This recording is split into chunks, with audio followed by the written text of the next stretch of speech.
Assalamualaikum warahmatullahi wabarakatuh. Perkenalkan, nama saya Imam Mahdi, NIM 2062233. Di sini saya akan membahas mengenai materi analisis real pada konsep dasar. Kemudian teman-teman bisa lihat ini adalah peta konsep sistem bilangan real, di mana himpunan real itu dibagi menjadi dua, ada himpunan bilangan rasional dan juga himpunan bilangan irasional. Kemudian himpunan rasional itu dibagi menjadi dua, ada himpunan bilangan bulat dan juga himpunan bilangan pecahan. Dan juga himpunan bilangan bulat kemudian dibagi menjadi tiga, ada himpunan bilangan bulat negatif, bilangan nol, dan juga himpunan bilangan bulat positif. Next, selanjutnya ada aljabar himpunan. Bila A menyatakan suatu himpunan dan X suatu unsurnya, kita akan tulis dengan X elemen A. Jadi itu dibaca elemen atau anggota himpunan A. Kemudian jika X tidak di dalam A, ditulis dengan X bukan elemen A. Kemudian bila A dan B suatu himpunan sehingga X elemen A mengakibatkan X elemen B, yaitu setiap unsur di A itu juga unsur di B, maka dapat kita katakan bahwa A itu termuat di B, atau B muat A, atau A suatu subhimpunan dari B. Jadi ini tuh cuma menjelaskan gimana cara membacanya. Jadi teman-teman bisa membaca menggunakan termuat, memuat, ataupun subhimpunan, dan dapat dituliskan dengan A seperti huruf C kemudian dikasih garis bawah, itu dibaca subhimpunan, termuat, atau memuat. Jadi A subhimpunan B atau B subhimpunan dari A. Selanjutnya definisi 1.1.1 yang berbunyi dua himpunan A dan B dikatakan sama bila keduanya memuat unsur-unsur yang sama. Bilangan himpunan A sama dengan himpunan B, kita tuliskan dengan A sama dengan B. Kemudian untuk definisi 1.1.2 dibagi menjadi dua, ada bila A dan B suatu himpunan, maka irisan dari A subhimpunan B dituliskan dengan A irisan B. Jadi yang seperti huruf N itu kita baca irisan ya, adalah himpunan yang unsurnya terdapat di A dan juga di B. Dengan kata lain, kita mempunyai A irisan B sama dengan X, di mana X elemen bilangan A dan juga X elemen bilangan B. Yang kedua, gabungan dari A dan B dituliskan dengan A gabungan B. Yang seperti O besar itu dibaca gabungan, adalah himpunan yang unsurnya paling tidak terdapat di salah satu A atau B. Dengan kata lain, kita mempunyai A gabungan B sama dengan X, di mana X elemen A atau B atau X elemen B. Jadi perbedaannya kalau irisan itu dan, kalau gabungan itu atau. Kemudian definisi 1.1.3, himpunan yang tidak mempunyai anggota disebut himpunan kosong, dituliskan dengan kurung kurawal atau 0 dicoret. Bila A dan B dua himpunan yang tidak mempunyai unsur yang bernama, yaitu A irisan B sama dengan himpunan kosong, maka A dan B dikatakan saling asing atau disjoin. Kemudian selanjutnya ada aljabar pada bilangan real.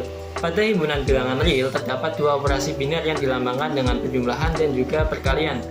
Operasi-operasi tersebut mempunyai sifat-sifat, di mana ini sifatnya ada 9 yang sangat penting untuk teman-teman hafal saat mengerjakan teorema nanti.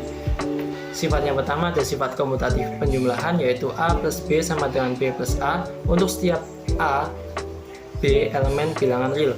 Untuk sifat yang kedua ada sifat asosiatif penjumlahan, yaitu dalam kurung A plus B plus C sama dengan A plus dalam kurung B plus C untuk setiap A, B, C elemen bilangan real.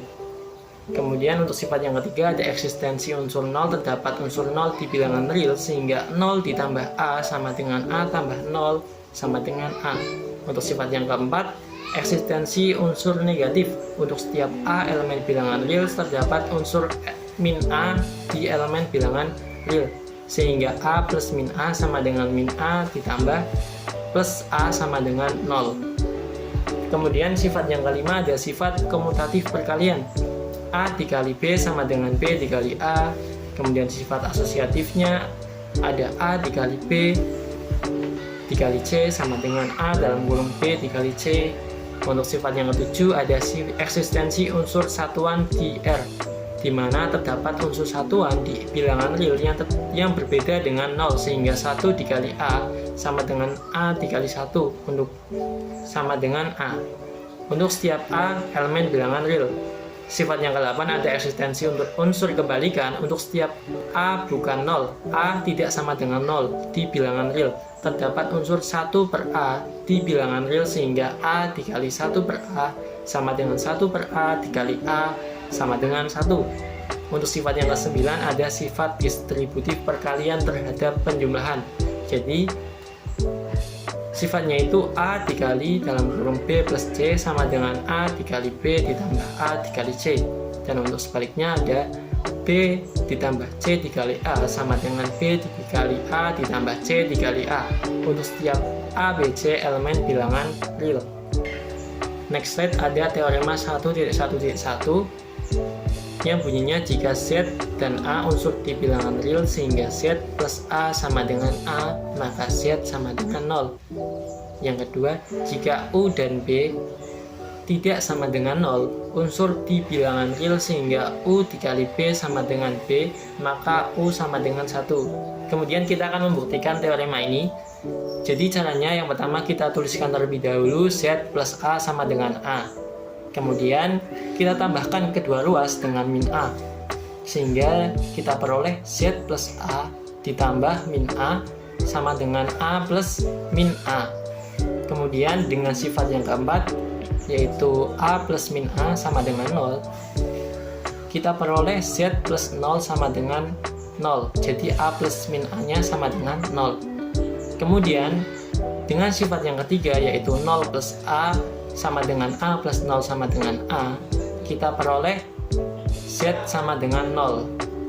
Jadi terbukti bahwa Z plus A sama dengan Z plus A, maka Z sama dengan 0. Kemudian untuk teorema 1.1.2 itu bunyinya jika A dan B unsur-unsur di bilangan real sehingga A plus B sama dengan 0, maka B sama dengan min A. Yang kedua ada jika A tidak sama dengan 0 dan B unsur-unsur di bilangan real sehingga A dikali B sama dengan 1, maka B sama dengan 1 per A. Kita akan membuktikan kembali yang A. Kita tulis kembali A plus B sama dengan 0. Kemudian kita tambahkan dengan min A pada kedua ruas. Kemudian selanjutnya kita peroleh min A plus B sama dengan min A ditambah B. Dengan sifat 2 dan ketiga kita peroleh min A plus A ditambah B sama dengan min A. Kemudian dengan sifat yang keempat, yaitu min A plus A sama dengan 0, maka kita peroleh 0 plus B sama dengan min A. Kemudian dengan sifat yang ketiga, yaitu 0 plus A sama dengan A, maka kita peroleh B sama dengan min A. Untuk yang B nya bisa teman-teman buktikan sendiri nantinya. Untuk teorema 1.1.3, yaitu bunyinya jika A elemen bilangan real, maka 1 A kali 0 sama dengan 0, 2 min 1 dikali A sama dengan min A, yang ketiga min dalam kurung min A sama dengan A, dan yang keempat min 1 dikali min 1 sama dengan 1. Untuk pembuktiannya bisa teman-teman lihat dan juga pahami sendiri. Next slide ada teorema 1.1.4, misalkan A, B, C unsur-unsur di bilangan real, maka jika A tidak sama dengan 0, maka 1 per A tidak sama dengan 0, dan 1 per A. Yang B, jika A dikali B sama dengan A dikali C, dan A tidak sama dengan 0, maka B sama dengan C. Kemudian yang sifat yang ketiga, yaitu jika A dikali B sama dengan 0, maka A sama dengan 0 atau B sama dengan 0. Kemudian teman-teman bisa buktikan sendiri untuk teorema yang 1.1.4 buat pembelajaran. Sekian dari saya, kurang lebihnya mohon maaf jika ada salah-salah kata. Saya masih belajar juga, jadi saya ucapkan terima kasih sudah menonton video ini. Sekian, terima kasih. Wassalamualaikum warahmatullahi wabarakatuh.